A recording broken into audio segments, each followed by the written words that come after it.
कहते कर्म पे वोट मांगो, हमारे नाम पे मत मांगो। आज अगर भगवान हमारे बीच शरीर उपस्थित होते हैं तो वो जरूर कहते हैं कि सांसद महोदय आप अपने तमाम, उनको ही नहीं 543 के 543 सीटों में जितने सांसद हैं जो भगवान जी के नाम पे वोट मांगेंगे, भगवान उनसे खुद कहते हैं कि आप बेरोजगारी खत्म करने के नाम पर वोट मांगिए, आप एजुकेशन को सस्ता करने के नाम पर वोट मांगिए, आप स्वास्थ्य को सुलभ करने के नाम पे वोट मांगिए, आप बेरोजगारी दर को नियंत्रण करने के नाम पर वोट मांगिए, आप हमारे नाम पे वोट मांगिए, क्योंकि मेरा विचारधारा वो नहीं है, क्योंकि ये मेरा विचारधारा नहीं हो, ये भगवान उनको खुद कहते हैं। तो इसलिए आज ये आपको समझना होगा। आज एक नया सा लड़का, एक अदना सा लड़का, एक कल का लड़का जिसे राजनीति में कोई जानता नहीं था, पहचानता नहीं था, आज आपके राज्य के बाहर भी चर्चा का विषय बन के बैठा है। तो कहीं ना कहीं मैंने जिन विषयों पर बात किया, मैंने जिन विषयों को उजागर करने का काम किया, वो विषय राजनेताओं का था, वो विषय विधायकों का था, वो विषय सांसदों का था, लेकिन मैं एक साधारण सा लड़का रहकर मैंने जिस विषय को उजागर किया वो कर नहीं पाए। आज सीजीएल का परीक्षा आपके सामने है। बहुत सारे नौजवान ऐसे होंगे जिनके आप ना सही आपके रिश्तेदार सीजीएल की परीक्षा में बैठे होंगे। आज क्या हुआ उस परीक्षा का परिणाम? 8 साल पहले की परीक्षा थी। 8 साल तक अभ्यर्थियों ने मेहनत किया। 8 साल के बाद वो परीक्षा में शामिल होने गए और 2 घंटा बाद पता चला कि पेपर लीक हो चुका है। और आज ये माननीय जो आपसे मत मांगने आएंगे, जो आपसे जीत की अपेक्षा रखने आएंगे, उनके जुबान से एक आवाज तक नहीं निकला कि हम कुछ बोले। अब सवाल बनता है कि उनके जुबान से आवाज क्यों नहीं निकला? उसका उत्तर एक ही है कि उनका बच्चा चपरासी, दरोगा, पुलिस दरोगा बहाली का फॉर्म भरने वाला नहीं है। उनका बच्चा एसएससी का फॉर्म भरने वाला नहीं है। उनका बच्चा दिल्ली में बैठता है और विदेश की कंपनी को दिल्ली में बैठ के देखता है। बताने की आवश्यकता नहीं, आप पता कर लें, क्योंकि जिनको आप मत देने जा रहे हैं उनके बारे में आपको जानना चाहिए, चाहे हम ही क्यों ना रहे। जो आपके प्रत्याशी हैं, जो आपके सामने आएंगे, उनके बारे में आपको जानना चाहिए। तो ज्यादा समय ना लेते हुए, क्योंकि अभी भी हम लोग का लगभग 6 या 7 जगह कार्यक्रम करना है, आप सभी का आशीर्वाद लेने आए हैं। अगर हम लोग की लड़ाई सत्य के रास्ते पर नहीं होती, अगर जेन्युइन नहीं होती, तो आप दिल पे हाथ रख के देखिए कि मेरी उम्र एक मुखिया की नहीं है, सांसद प्रत्याशी बन के आपके सामने आए हैं। अगर मेरे मुद्दे, अगर मेरी लड़ाई का तरीका, अगर मेरे तौर तरीके सही नहीं होते, तो आप दिल पे हाथ रख के कहिए एक मुखिया बनने की हमारी उम्र नहीं, और एक सांसद प्रत्याशी के रूप में आपके बीच आए हैं। अभी इंडिपेंडेंट आए हैं, कोई गठबंधन से नहीं आए हैं।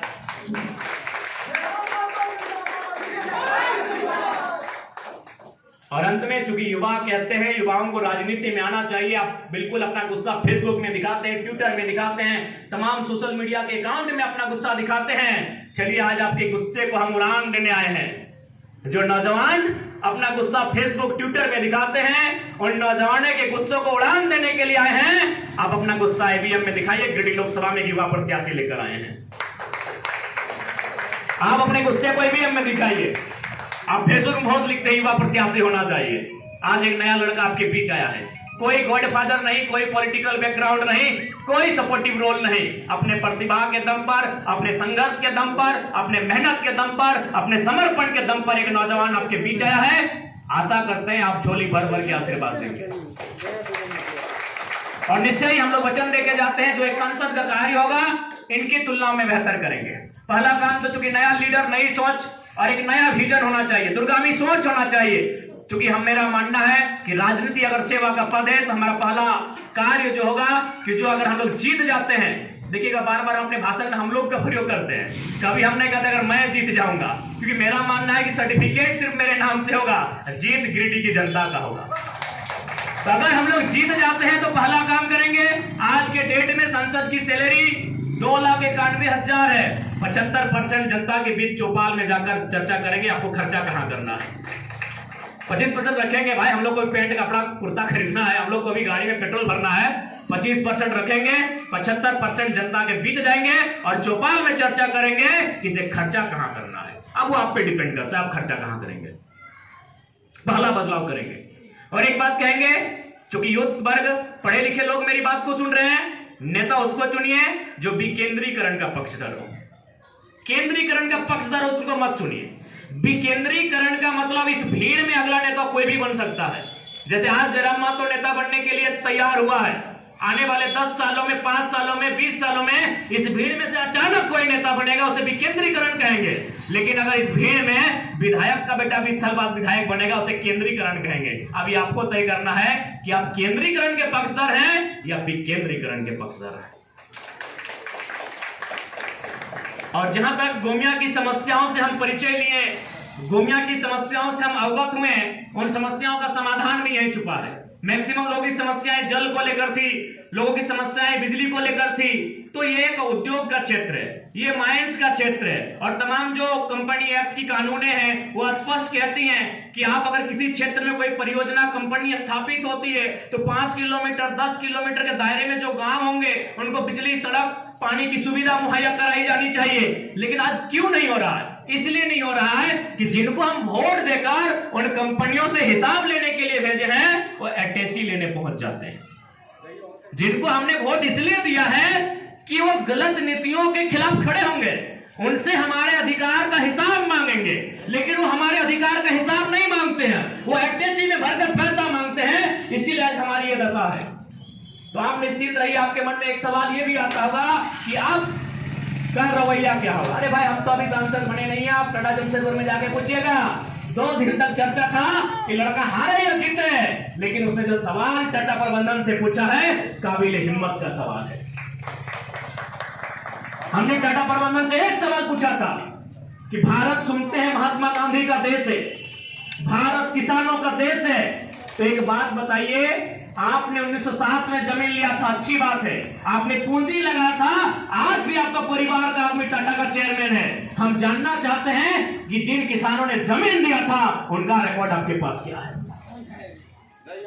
आज टाटा ने 1907 में पैसा फंसाया था, आज भी मालिक टाटा ही है, लेकिन जिन किसानों ने जमीन दिया था वो कहां है? क्या ये मेरा सवाल गलत है? आप प्रबुद्ध लोग हैं, बताइए, ये गांधी का देश क्या यही है कि आपके पास किसानों का रिकॉर्ड नहीं है? हमने एक ही सवाल किया था कि आज आपने पैसा फंसाया, आप मालिक हैं, जिन्होंने जमीन दिया वो मालिक क्यों नहीं है? आज तमाम ये परियोजनाएं, सीसीएल की बात करें, आईएल गोमिया की बात करें, लखपनिया की बात करें, टीटीपीएस की बात करें, बीटीपीएस की बात करें, जमीनें हमारी। और आज देखिए हमारी क्या स्थिति है, आज झारखंड वासियों की क्या स्थिति है। इसलिए आज स्पष्ट कहना चाहेंगे, आज जिस हिम्मत के साथ हम लोगों ने राजनीति में आने का काम किया है, अगर ये राजनेता करते हैं तो हम लोग कागज कलम किताब लेकर अपनी पढ़ाई पूरी करने में व्यस्त होते हैं। जिस हिम्मत के साथ हम लोगों ने राजनीति करने का काम किया है, जिन लोगों के साथ आंख मिलाकर बात करने का काम किया है, अगर ये हमारे राजनेता करते हैं तो एक साधारण से छात्र को यहां तक आने की नौबत ही नहीं आती। इसलिए आज झारखंड को एक बोल्ड लीडर की आवश्यकता है, जो झारखंड के लिए कट्टर रहे। आज आप बेशक बिहार के जो मुख्यमंत्री हैं उनको अल्टू पलटू सल्टू कुछ भी कह लीजिए, अल्टू पलटू घल्टू कुछ कहिए, लेकिन इस बात का भी मानना होगा, एक दिल्ली की पार्टी को हमेशा नचा के रखता है, दिल्ली की पार्टियों को नचा के रखता है। झारखंड में एक भी लीडर नहीं है जब दिल्ली की पार्टियों को अपने इशारे पर चलाए, चाहे जेएमएम रहे आजसू रहे, अपने इशारे पर नहीं, उनके इशारे पर चलने वाले लीडर हैं हमारे पास।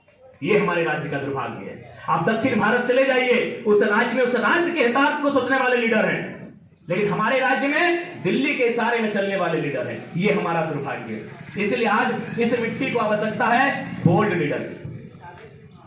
वो बोल्ड लीडर जब बोल्ड होकर हमारे अधिकारों की बात करेगा, मुझे पूर्ण आशा और भरोसा है इस राज्य के हक अधिकार से कोई वंचित होने का कार्य नहीं करेगा। और हम लोग ये भी कहना चाहेंगे, अगर सदन में, गरिमामयी सदन में हमारी उपस्थिति होती है, तो उस गरिमामयी सदन में हमारा पहला सवाल होगा कि यदि 27% कोयला झारखंड राज्य देता है तो कोल इंडिया का हेडक्वार्टर कलकत्ता किसी भी सूरत में बर्दाश्त नहीं होगा। अगर बिजली उत्पादन झारखंड से होता है, अगर डीवीसी की तमाम परियोजनाएं झारखंड में है, तो हेडक्वार्टर कलकत्ता किसी भी सूरत में बर्दाश्त नहीं होगा।